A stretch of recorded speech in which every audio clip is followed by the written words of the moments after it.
Bigyan mo na lang ng candy para hindi ma-open. Oh, Ito, yun, candy, yun. oh. Talaga. Di pa naliligo na, may putok eh. What's up mga ka-OA? Shoutout sa mga ka-OA. What's up mga ka-OA? Oh yeah. What's up mga ohoy? Panibagong video, panibagong vlog, panibagong memories na naman. At kung napapansin nyo, nandito na naman ako sa bahay ng ating Kuya Jonah. At syempre pag nandito tayo, meron na naman ako naisip na content. At kung napapansin nyo, nandun siya, no? Pinopogaan agad tayo, pero hindi yun ang content natin, no? Syempre pag gantong vlog, nami-miss ko yung gantong vlog eh, yung may pupulutan kayong aral, no? Hindi lang basta-basta vlog. At syempre, dahil nga may mapupulutan kayong aral, syempre may tatlong katanungan na naman tayo. At kung ano yung katanungan na yun, palagay ko mahalaga to eh, kasi problema ng buong tao to eh, buong katauhan. Alam niyo yun? At hindi lang buong katauhan, lalo na yung sa mga kabataan ngayon. Oh. At ang tanong ko to, so ayun nga, hindi lang isa, dalawa, kundi tatlong problema na naman ang kasusolusyonan natin ngayong araw, ano? At ang tanong na yun ay, pang-una, paano mo sasabihin sa kaibigan mo nang hindi awkward yung mabaho yung hininga niya? Pangalawa, paano mo naman sasabihin sa kaibigan mo nang hindi awkward na may putok siya? At pangatlo, paano mo naman sasabihin sa kaibigan mo nang hindi awkward na mabaho ang paa niya? At yan na nga, ang tatlong bibigyan natin ng solusyon ngayon. Seryoso yan, seryosong usapan to. Walang tatawa. At ang una natin, Rekta na pala yun ha. Rekta na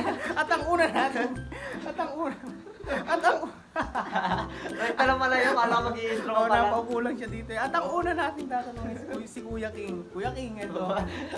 May pahinga na ako sa'yo ng pahay sa'yo ngayon eh. Paano mo sasabihin sa kaibigan mo na mabaho yung hininga niya nang hindi awkward? Paano mo sasabihin? Dito. Paano ba? Biglaan to. Kaya wala siyang kaalam-alam. Sabihin mo gutom siya.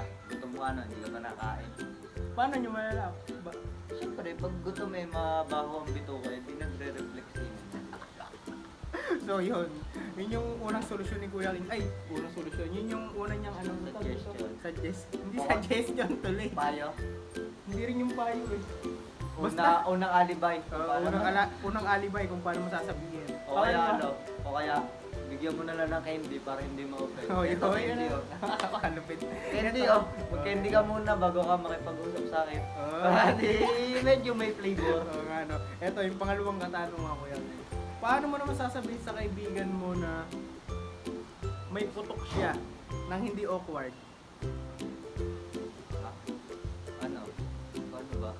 Paano ako sasabihin? Sa kanya. Sasabihin mo sa kanya. Ano? Ano sasabihin? Yung hindi awkward. Magpalit ka muna damit. O kaya hindi ka pa, o kaya sabihin ba, hindi ka pa naliligo, no? Ang lakas ng power mo. Hindi ba yung awkward? Kunyari ko sabihan ko, kunyari ko yung may putok. Awkward, di ba? Ano nga, di? Awkward. Hindi, o kaya sabihin mo na lang, ano? Ang lakas ng nen mo. Ang lakas ng nen mo. Ang lakas ng chakra mo. Oo, ang lakas ng chakra mo. Maligo ka muna. Yun. Kaya pagka ano, yun, may ako. Sa akin yun din ako. Pangatlo, yung paano mo naman sasabihin sa kaibigan mo na mabaho yung paa niya nang di awkward? Ano nga, hindi ko pa na-encounter yun. Sabihin mo, mag-ano. Suot mo na lang uli yung sapatos mo. O kaya sabihin mo, ang baho naman ng medyas mo, hindi ka pa nagpapalit, no?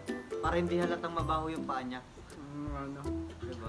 So yun, nalaman na natin kung paano mga solusyon ni Kuya King. Yeah. Hanap tayo sa tropa mamaya. Ay, direkta mo nga ako eh. Kala ko intro ka pa lang eh. At ngayon, kasama naman natin si Valdez. Valdez, hingin lang kita ng kuro-kuro mo dito sa problemang kinakaharap ng bansa natin ngayon. Ano ba? Yung ano, paano mo sasabihin sa kaibigan mo na mabaho yung hininga niya nang hindi siya na-open? Ano? Nagalawa mo ng toothpaste. Toothpaste ah. Ano ko to, toothpaste? Pakainin ka mo, men. Hindi, gano'n kasi ako eh. Nirekta mo na agad, no? Ang baho niyo nito. Rekta na. Okay, sabi ni Kuya King, bigyan daw ng candy. Ano, maganda yun, no? Men, ito. Di ba, wala yun. Magte-thank you. Thank you, pare. Oh, yun. Tapos Ayaw niya pa rin sabihin. kakainin, no? Tang, ito, hindi ngayon ang baho. Kaya yun yung agad. Eto, pangalawa. Paano mo naman sasabihin sa kaibigan mo na may putok siya nang di siya ma-open? Sabihin mo, tang, pare, may puto ka. Sabihin mo lang din. Diretso mo na agad. Hindi, yung maliban dun sa rekta-rekta. Ako, hindi naman ako Alibay, naiiyak. hindi, yung alibay Wala. lang. Ay, wala. Oo, kailangan may alibay yun. Pwede ka pa naliligo na, may puto ka eh. Nasaktan na naman yun, nasaktan na naman. Ayos lang yun, men. Ito, Pangatlo. pangatlo. Magtitiis ka. Pangatlong problema, pare. Paano mo sasabihin sa kaibigan mo na mabaho yung paa niya nang di siya na-open? Oh, di sabihin mo lang din. Try lang ang messages mo. Ang baho mo nan. Ang dami naman kuha-kuha nito, Valdez. Wala nang wakmak kaya buta. Kaya baho ka ng pa, di sabihin mo na. Oo, ano. Dami lang yun. So, yun. Napakalapit talaga yung Valdez. Mamaya ako na lang yung magbibigay sa inyo ng tips. Yun. Pero Umalis. ganun nga yun. Mm. Mabaho. Kaya kasama natin si Kuya Glendon. Rekta-rekta na to, Kuya Glendon. Seryosong problema to ng bansa natin ngayon, lalo ng mga kabataan. Paano mo sasabihin sa kaibigan mo na mabaho yun ang hininga niya nang hindi siya na-open? Ano ko sasabihin na hindi siya na-open? Sasenyas ako. Ano? Sasenyas ako. Di ba, kanyari, ikaw. Baka hininga mo. Agad ako.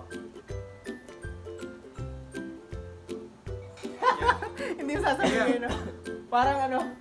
Parang hindi siya ma-open, no?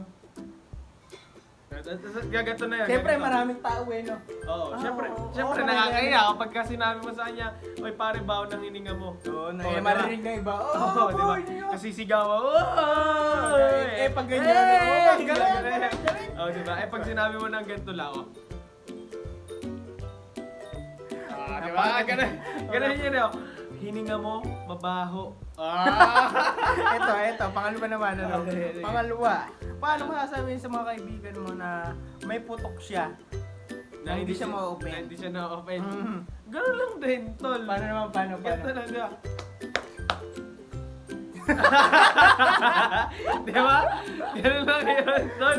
Oo, ano? Oh, kasi pag sinabi mo din sa kanya, rekta-rekta. Siyempre, tatawagin mo muna siya Sasampalan umpisa mo, eh. diba? Hindi, kunyari, malayo. Oo, tol. Hindi ganun. Kunyari, nandyan lang. Kunyari, medyo malayo.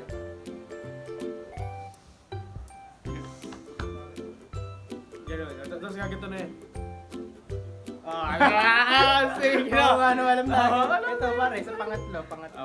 Sa paa naman, sa paa. Mabaho yung paa. Paano mo sasabihin na baho ng paa mo? Nung siya ma-open. Pero mahirap yun. Oo nga, no, Siyempre, parang- gagato ko pa yun, no? Paano? Madali Paano? lang. Madali lang. Diba, kunyari, nakaupo kayo. Oo. Tapos nandun siya sa kabilang table, kunyari. Aha. Tropa mo siya. Oo. Gaganto ah.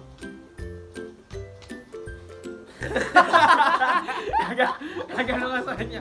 Papalakpak mong ganon, tare. Gaganon mo. O kaya gaganon mo. Alam niya na yun, ibig sabihin. Yun. Ganun. Kunyari, nagpapagpag ka ng sapatos. Sige, Dito, hingi na naman kita ng solusyon. Paano mo naman masasabi sa kanya yung mga ano, tawag dito? Nasusolusyon na naman yun eh, no? Yung problemang yan madali. Masosolusyonan yun, madali lang. Sige nga, Yung magbigay ka ng solusyon. yung Hindi, sa- sasabay-sabay na yun. Yung sa hininga, meron namang mouthwash. Gamit ka ng mouthwash. Yung Listerine ba yun? Listerine. Listerine. O kaya, kung gusto mo talagang malinis yung bunganga mo, lagyan mo ng asido. Wag. Parang pumuti lahat ng bunganga mo dito. Tapos, yung usok. Kaya Ayan. sa ginto.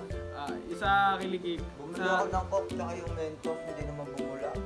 Bakit? Mali naman kasi, dapat yung Mentos, nilagay mo, inalog mo yung Coke. Eh, siyempre, bubula talaga yun. Hindi nga Hindi daw na bumula. bumula eh.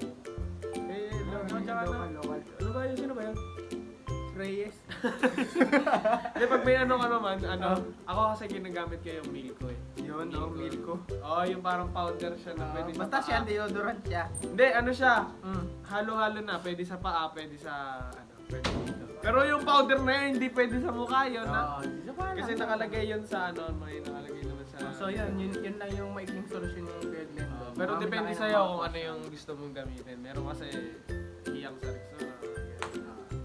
Sa pahiyangan din yan, ano? Oo, sa Kailangan mo pahiyangan. rin amoyin yung sarili. Niloloko mo Parang- yata ako, Gary. Hindi, Parang Pahiyangan. Parang Pahiyangan. niloloko mo Hindi, yata. Mabaho hindi, ka rin, hindi, pare. hindi. Pahiyangan. Pare. Oh, tapos na to. Tapos. So, ayun nga, no, nakakausap natin yung mga bros. Madali lang naman yung solusyon dun sa tatlong problema na yan. Totoo nga napakaseryoso ng problema na yan, pero madali lang yung solusyon. Kailangan, proper hygiene ka din. Kailangan araw-araw kang maligo, tapos mo kumain ng breakfast, lunch, tsaka ng dinner. Magsipilyo ka kung problema mo yung hininga.